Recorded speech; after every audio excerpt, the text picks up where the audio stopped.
एक बार देवताओं के राजा इंद्र को अपने शक्ति पर घमंड हो गया।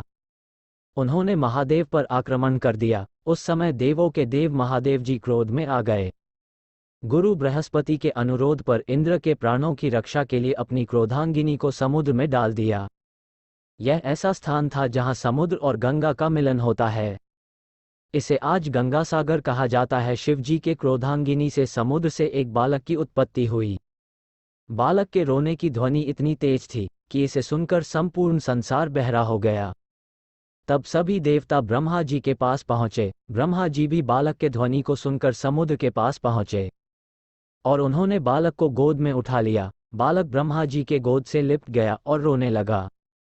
ये देख ब्रह्मा जी की आंखों में आंसू आ गए। ब्रह्मा जी द्वारा बालक का नामकरण किया गया। ब्रह्मा जी ने बालक का नाम सिंधु पुत्र जलंधर रखा। इसके बाद शुक्राचार्य को बुलाकर जलंधर का राज्याभिषेक कराया गया। जलंधर को शिवजी ने इंद्र से युद्ध करने का आदेश दिया। पिता के बात सुनकर जलंधर ने इंद्र से युद्ध करने चल दिया। कुछ दूर जाने के बाद रास्ते में जलंधर से नारद मुनि से मुलाकात हो जाती है। नारद मुनि ने बोला, वत्स तुम कहाँ जा रहे हो? जलंधर ने उत्तर दिया कि पिता के आजा है कि इंद्र को घमंड हो गया है, उसका घमंड तोड़ने के लिए उससे युद्ध करने जा रहा हूँ। तब नारद मुनि ने बोला, ऐसे नहीं हो सकता, तुम तो खाली हाथ हो, इंद्र के पास तो बहुत से शस्त्र और सेना है, तुम्हारे पास क्या है? तब जलंधर में उत्तर दिया, मुनिवर अब हम क्या करें? नारद मुनि ने बहुत सरलता से उत्तर दिया कि पहले अपने पिता शिव से उनकी शक्ति लेकर आओ। जलंधर वापस शिव जी के पास पहुंचा और बोला, पिताश्री हमें शक्ति दे दो, अपना त्रिशूल दे दो। शंकर भगवान ने जलंधर को अपनी शक्ति और त्रिशूल दे दिया। जलंधर शक्ति लेकर चल दिया। तब फिर वही बीच रास्ते में नारद मुनि से मुलाकात फिर से होती है। बोले, नारायण नारायण, अभी एक शक्ति और हमारे पिता श्री ब्रह्मा जी से ले लो ताकि तुम्हें कोई हानि नहीं पहुंचा सके। ये बात सुनकर जलंधर में ब्रह्मा जी के पास पहुंचा और बोला, है पिताश्री, है भगवान, हमें अपनी शक्ति दे दीजिए ताकि इंद्र से युद्ध कर सकूं। ब्रह्मा जी ने भी जलंधर को अपनी सारी शक्ति दे दी। जलंधर ब्रह्मा जी से शक्ति लेकर वहां से चल दिया। तो फिर रास्ते में नारद मुनि से मुलाकात होती है। तब जलंधर ने गुस्से में होकर बोला, और अब क्या रह गया मोनी जी? नारद मुनि जी बोले, नारायण नारायण, एक आखिरी शक्ति विष्णु जी के पास है, उसे ले लो तो तीनों त्रिलोक में तुम्हें कोई नहीं हरा सकता। वहां से जलंधर क्षीरसागर में विष्णु जी के पास जाता है और कहता है, हे प्रभु, हमें अपनी शक्ति दे दीजिए ताकि युद्ध करके इंद्र का घमंड तोड़ सके। तब विष्णु जी ने भी अपनी पूरी शक्ति जलंधर को दे दिया। इन शक्तियों को लेकर जलंधर तीन त्रिलोक का मालिक हो गया। पूरी सृष्टि में इसे कोई हरा नहीं सकता था। तब इंद्र के साथ उन्होंने जाकर युद्ध आरंभ किया। इंद्रजीत युद्ध करते करते जलंधर से पराजित होकर भागते भागते हिमालय पर्वत पर शंकर जी के शरण में आकर गिरा और बोला, है प्रभु, मुझे माफ कर दो, आपका बेटा मुझे जान से मार डालेगा, मुझे बचा लो। तब भोले शंकर ने इंद्र पर दया करके उसको हिमालय में छुपा लिए।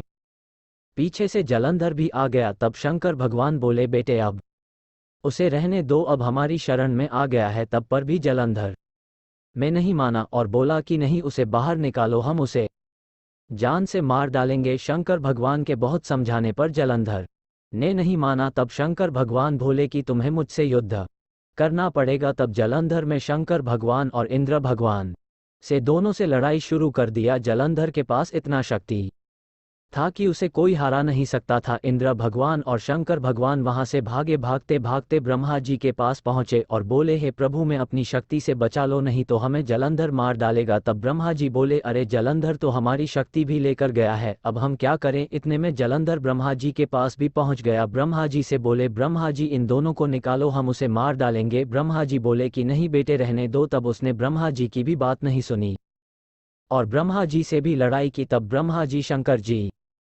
इंद्रदेव जी वहां से भागे और भागते भागते क्षीरसागर में विष्णु भगवान के पास पहुंचे और बोले, हे भगवान, आप अपनी शक्ति से हमें बचा लीजिए क्योंकि जलंधर हमें जान से मार डालेगा। तब विष्णु भगवान बोले, अरे वह तो मेरे पास आया था, मैंने उसको अपनी पूरी शक्ति दे दिया है। भगवान विष्णु भी उन लोगों के साथ में वहां से भागना चालू कर दिया। भागते भागते उनके दिमाग में आया, एक शक्ति अभी बाकी है। उन्होंने माया के जाल रच दिया। भगवान विष्णु तो विधाता है, उन्हीं के हाथ में तो सब कुछ रहता है, वह तो उनकी लीला है। उन्होंने पृथ्वी लोक में एक माया की जाल रच दिए, एक सुंदर सा बगीचा बना दिए।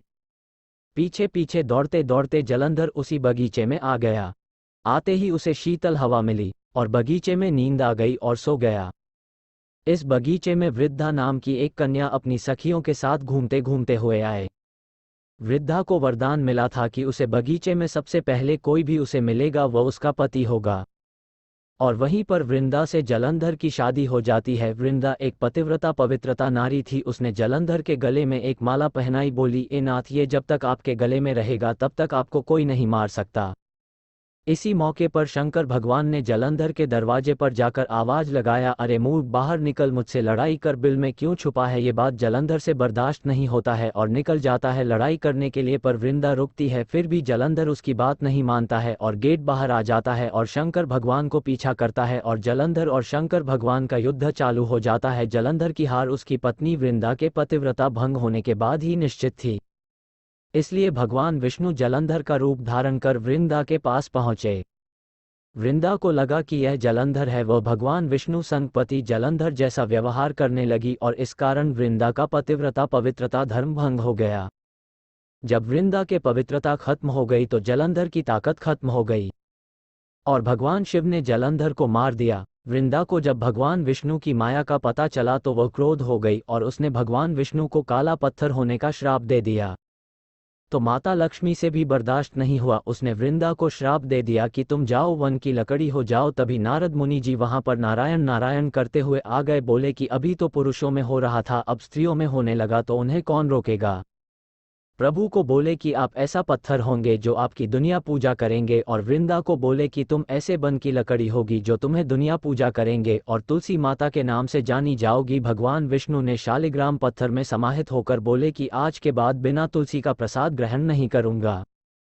कहा जाता है कि जलंधर पूर्व जन्म में श्री कृष्ण का परम भक्त सुदामा था। राधा के शराब के कारण उसका जन्म जलंधर के रूप में असुर कुल में हुआ। धन्यवाद। यदि आप हमारे चैनल पर नए हैं और ऑडियो वीडियो देखना चाहते हैं तो कृपया हमारे चैनल को सब्सक्राइब कीजिए और बेल आइकन की घंटी दबाएं ताकि हम ऐसे ही वीडियो का आपके पास नोटिफिकेशन भेजते रहें और आपको देखने को मिले।